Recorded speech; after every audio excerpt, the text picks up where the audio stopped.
Profeetta Muhammad sallallahu alaihi wasallam sanoi, talabul ilmi fariidatun ala kulli muslim, mikä tarkoittaa, uskonnollisen tiedon etsiminen on jokaisen muslimin, miehen ja naisen velvollisuus.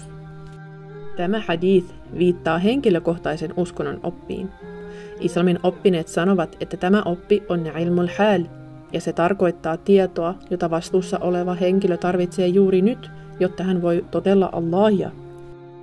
Ja jos hänellä ei ole oikeaa uskoa Allahin, hänen tekonsa eivät ole edes hyväksyttyjä.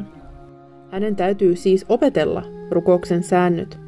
Ja miten tehdään ghusl ja wudu? Niitä ei saa selville ilman, että joku opettaa ne hänelle. Henkilökohtaisen oppiin kuuluu muun muassa usko Allahiin, hänen enkeleihin ja profeettoihin.